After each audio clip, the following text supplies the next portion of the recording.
Welcome to the Fragments of Me. This channel shares fictional emotional stories inspired by real-life situations. All characters and events are created for storytelling and entertainment purposes only. Look, I need to tell someone this story because I'm going insane keeping it to myself. And honestly, I'm tired of everyone acting like they know what happened when they only heard Tucker's side. Yeah, I messed up, but there's way more to this than what people think. I'm Ashley, I'm 25, and 3 months ago, I thought I had everything figured out. I was with Tucker for 2 years. He's 24, works in some technical position that I never really understood, even when he tried explaining it. Super reliable guy, the type who remembers every anniversary and always asks about your day in that genuine way that should make you feel loved but somehow just made me feel suffocated. Don't get me wrong, Tucker was great on paper. My friends constantly told me how lucky I was, my mom adored him, even my coworkers would make comments about what a catch he was. But here's what nobody understood.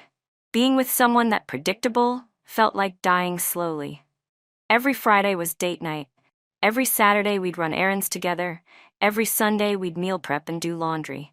It was like being married to my best friend's dad. I worked in client relations downtown, nothing spectacular, but it paid my half of everything. Tucker had some position dealing with systems or data management. Honestly, even after 2 years, I couldn't explain what he did because it sounded mind-numbing whenever he tried to tell me about it. Our biggest excitement was trying new restaurants or watching whatever show everyone was talking about. We had fallen into this routine that felt more like roommates who occasionally had sex than an actual relationship. When I decided to take that vacation to the coast, I was desperate to remember who I was outside of being Tucker's girlfriend. I'd been feeling restless for months, like I was watching my life happen to someone else.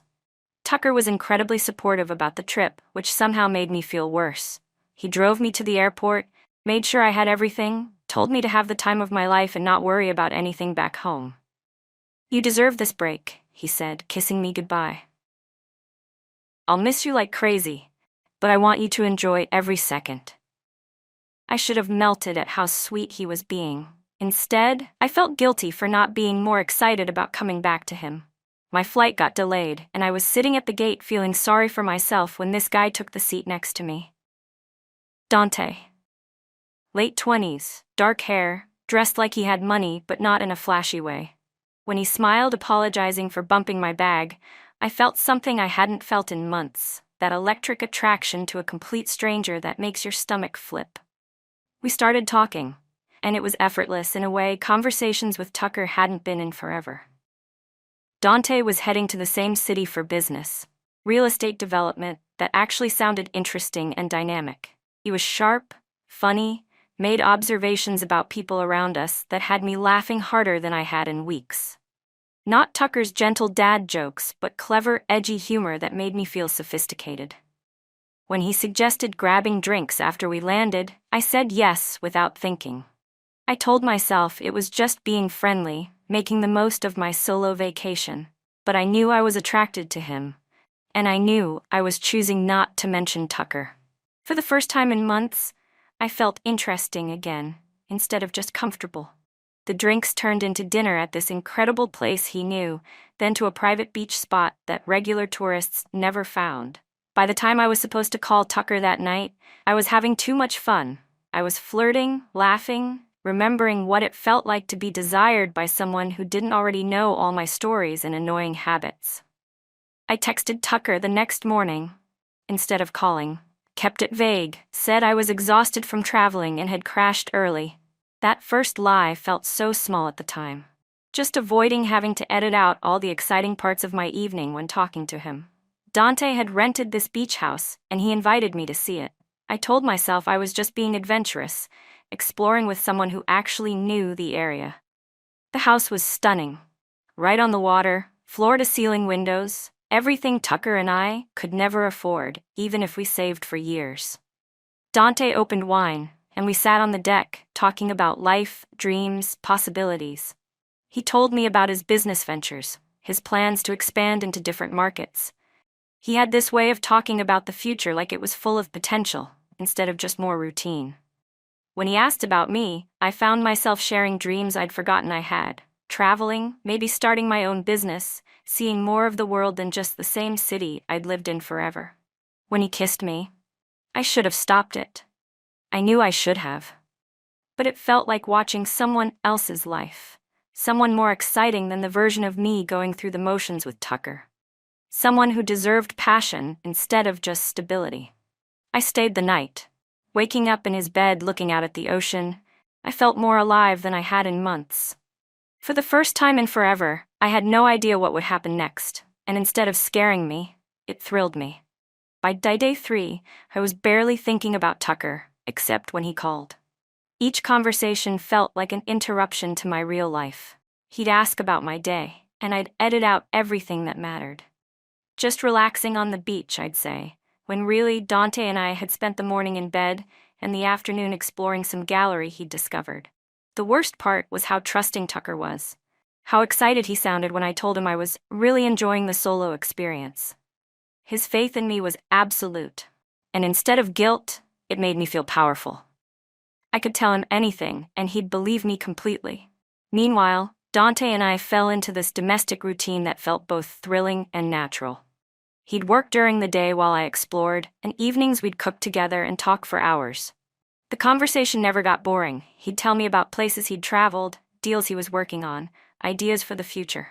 I felt sophisticated, worldly, like someone worth impressing. And the chemistry was incredible. Everything with Tucker had become so predictable. Same timing, same positions, same gentle consideration that felt more like politeness than passion. With Dante, I never knew what to expect. He was confident, demanding, spontaneous. I felt desirable in a way I'd forgotten was possible. When my original return flight approached, I couldn't bear going back to my old life. Back to Tucker's gentle questions about my day, back to our scheduled routines, back to feeling like I was sleepwalking through my own existence. So I called Tucker and told him I was extending my vacation another week. He sounded disappointed but tried to hide it. "Whatever makes you happy, Ash," he said, and even his disappointment was so understanding. "I miss you, but I want you to get everything you need from this trip." I almost confessed everything right then. The guilt hit me hard, and for a second I considered telling him the truth. But then, Dante walked into the room, and just seeing him made my heart race in a way it never did with Tucker anymore. "I love you too," I lied and hung up before he could say anything else. That second week was like living in a different reality. Dante took time off work to spend with me, and we did everything. Private sailing, exclusive restaurants, events that regular tourists never heard about. He introduced me to his successful friends who treated me like I belonged in their world. I felt like the main character in my own life for the first time in years. We talked about everything: philosophy, travel, business, life goals. He listened in a way that made me feel heard and understood. Tucker always listened too, but differently. Tucker listened like a boyfriend who already knew everything about me. Dante listened like someone discovering me, like every conversation revealed something new and interesting. I was careful about social media, posting beach pictures, but cropping Dante out. I wasn't completely reckless, but maintaining the lie with Tucker was exhausting. His calls felt like interruptions. When he'd tell me how much he missed me and couldn't wait for me to come home, I'd feel claustrophobic instead of loved. Tucker was being more attentive than ever. Sweet texts throughout the day, flowers delivered to my empty apartment, planning things for when I got back. My absence was reminding him to appreciate me, but all it did was make me realize how much I'd outgrown what we had. By the end of the second week, Dante was talking about me staying longer, not permanently, but indefinitely. He had industry connections, could help me find work if I wanted a change. The idea was intoxicating, a whole new life away from the routine that had been suffocating me. "You seem different here," he told me one night walking along the beach. "More yourself, more alive." He was right. So when I called the airline to extend again, I felt like I was finally taking control of my life. But extending a second time required a bigger lie.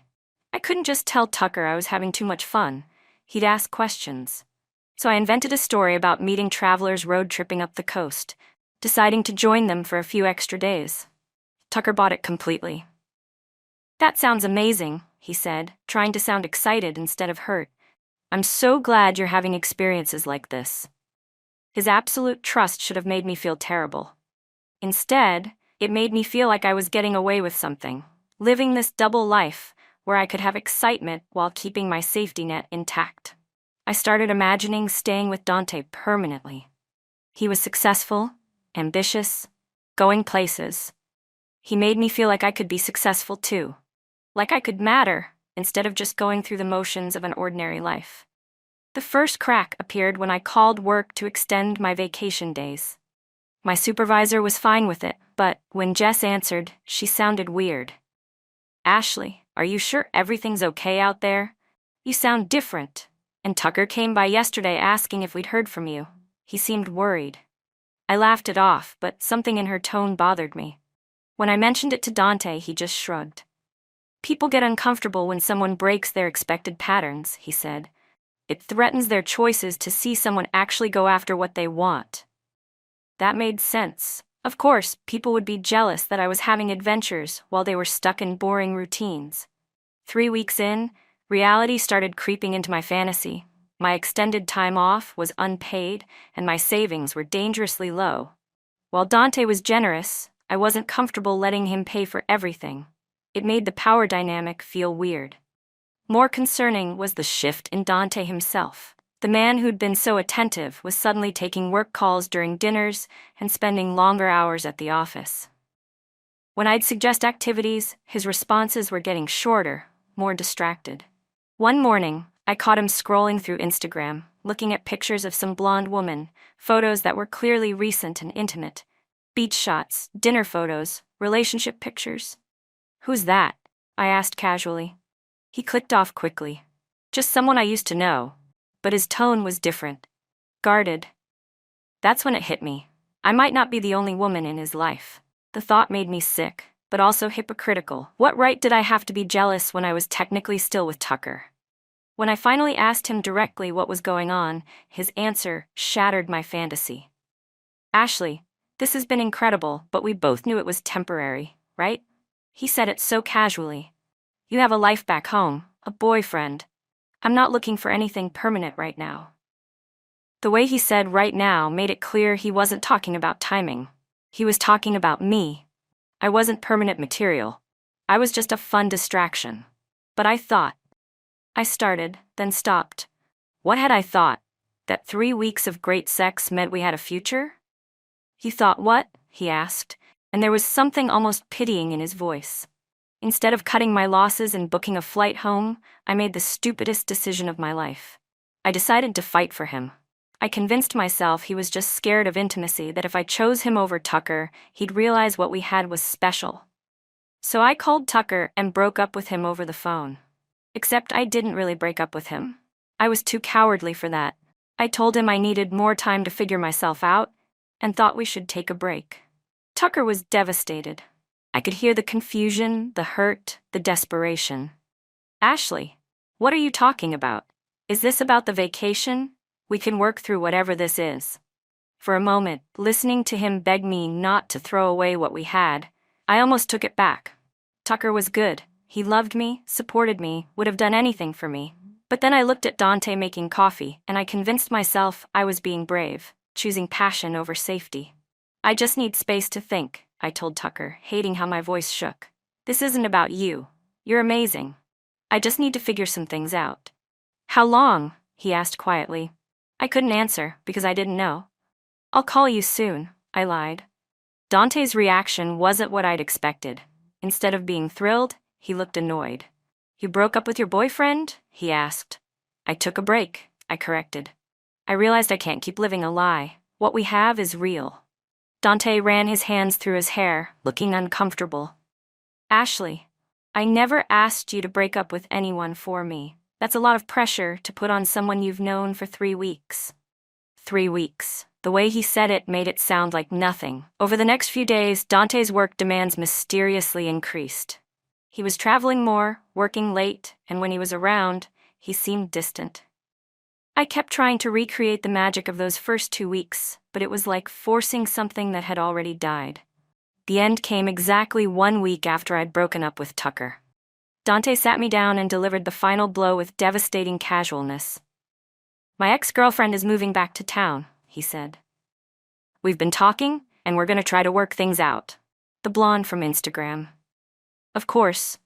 She's been living out of state for work, but she got transferred back, and we both realize we made a mistake ending things. We have history together, shared investments, a whole life we built. Everything he was describing was everything I'd just thrown away with Tucker. What about us? I asked. We had something special, Ashley, but it was always temporary. You knew that. He squeezed my hand patronizingly. You'll figure things out with Tucker. He sounds like a good guy who really loves you. Just like that, my great love affair was over. I was being dismissed like a pleasant vacation memory. I booked a flight for the next day, spent my last night crying in a hotel room near the airport, wondering how I'd destroyed my entire life in less than a month. When I tried calling Tucker from the airport, his number went straight to voicemail. When I tried texting, I discovered he'd blocked me completely. Panicking, I called Jess to get Tucker's work number. That's when I learned the truth that shattered what was left of my world. Ashley, where the hell have you been? Jess said. Tucker's been going crazy trying to figure out what happened to you.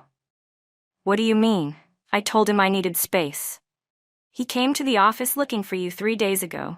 Said you'd called about taking a break, but when he went to your apartment to try talking in person, your neighbor told him you'd been gone for weeks. He thought something terrible happened. The room spun. He went to my apartment? Ashley, he knows you've been lying about where you are. He saw your flight confirmations on his laptop, the same laptop you used to book your trip. He's known for over a week that you've been back in town while telling him you were on some road trip. I felt like I was going to throw up. Tucker had known I was lying and had been waiting for me to tell the truth.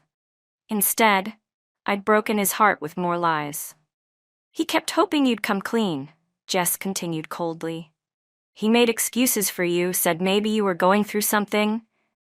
But when you called and broke up with him instead of being honest, Ashley, what the hell did you do? Where is he now? I asked weakly. I don't know, and even if I did, I wouldn't tell you. What you did to him was cruel. She hung up, and I was alone with the wreckage of my life. I took a cab to my apartment, hoping Tucker might be there waiting. But the place was empty, exactly as I'd left it. The flowers he'd sent during my first week away were dead in their vase, brown reminders of how things used to be. I tried everything to reach him, went to his building, but the doorman wouldn't let me up. Waited outside his office, but security escorted me away. Tried reaching his friends and family, but they all gave me the same cold treatment. He didn't want to see me, didn't want anything to do with me. It took 3 weeks to accept that Tucker was really gone. 3 weeks of calling numbers that went to voicemail, sending messages that were never read, showing up places only to find he'd already left. He'd cut me out of his life so completely, it was like our 2 years together never happened. Meanwhile, my life was falling apart in other ways. I'd burned through all my vacation days, and then some. My supervisor wrote me up for unexcused absences and put me on probation. My coworkers treated me differently. Word had gotten around about what I'd done to Tucker, and most thought I was terrible. My friends weren't much better. Tucker had always been well-liked, and when the truth came out, most people sided with him. I found myself uninvited from gatherings, left out of group chats, treated like I had some contagious moral disease. My family kept asking what happened to that nice young man, and I didn't know how to explain without admitting what I'd done. The worst part was the regret. Not just about losing Tucker, but about how completely I'd misjudged everything. I'd convinced myself that what I had with Dante was real love, that Tucker and I were just settling. But looking back, I could see how wrong I'd been. Tucker had loved me genuinely, consistently, faithfully. He'd supported my dreams, put up with my moods, made me feel secure and valued every day.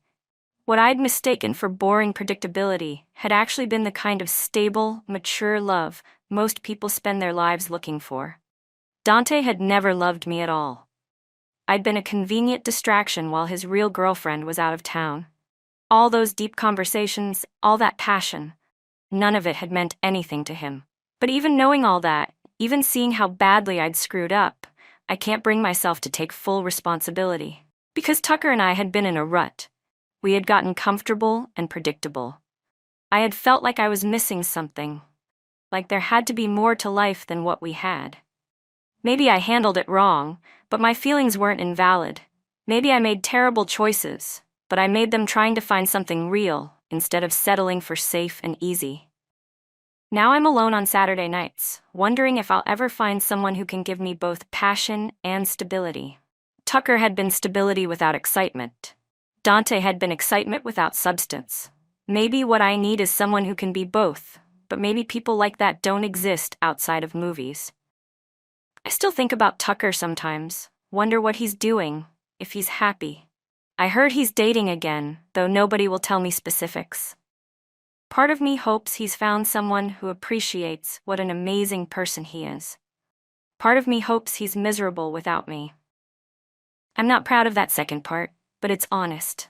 As for Dante, I unfollowed him because seeing pictures of him with his girlfriend made me feel pathetic. But sometimes I still look him up, scroll through their happy photos, try to figure out what she has that I don't. I know I should feel guilty about what I did to Tucker. And I do feel bad about hurting him. He didn't deserve that, but I can't regret trying to find something better, even if it blew up in my face. Maybe that makes me terrible.